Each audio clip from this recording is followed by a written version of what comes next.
So you mentioned that the pyramids and some of the other amazing things that humans have built has was the result of us humans struggling with our mortality.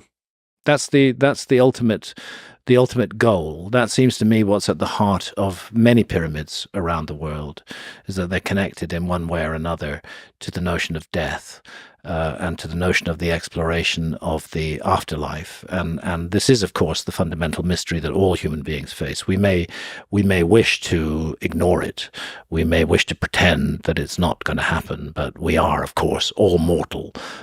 Every one of us, all 8 billion or however many of us that are on the planet right now, we're all going to face death sooner or later. And the question is, what happens? And there are a few cultures that really intensely, deeply studied that mystery. We are not one of them. The general view of science, I think, is that we're accidents of evolution. When we die, the light blinks out. There's no more of us. There's no such thing as the soul. But that's not a proven point. There's no experiment that proves that's the case. We know we die, but we don't know whether there's such a thing as a soul or not. Yeah, it's the great mystery. It's a great mystery that we all share, and those cultures that have investigated it, and ancient Egypt is the best example, have investigated it thoroughly and map out the journey that we make after death. But that notion of a journey after death, and of hazards and challenges along the way, and ultimately of a judgment, that notion is found right around the world, and it even manifests into the 3 monotheistic faiths that are still present in the world today.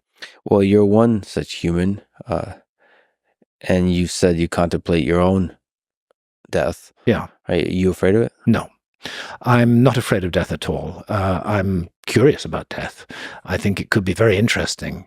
I think it's the beginning of the next great adventure. So I don't fear it, and I would like to live as long as my body is healthy enough to make living worthwhile. But I don't fear death. What I do fear is pain. I do fear the humiliation that old age and the collapse of the faculties can bring. I do fear the cancers that can strike us down and riddle us with pain and agony. That I fear very, very much indeed. But death is going to come to all of us. I accept it. It's going to come to me. And I'm not going to say I'm looking forward to it, but when it happens, I'm going to approach it, I hope, with a sense of curiosity and a sense of adventure, that there's something beyond this life. It isn't heaven, it isn't hell, but there's something. The soul goes on. I think reincarnation is a very plausible idea. Again, modern science would reject that. But there's the excellent work of Ian Stevenson, Children Who Remember Past Lives, who found that children up to the age of 7 often have memories of past lives.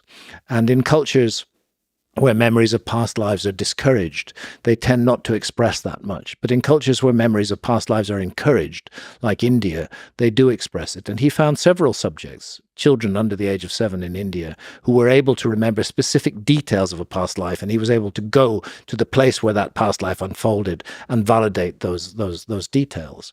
So if consciousness is the basis of everything, if it's the essence of everything, and consciousness benefits in some way from being incarnated in physical form, then reincarnation makes a lot of sense. All the investment that the universe has put into creating this home for life may have a much bigger purpose than just accident.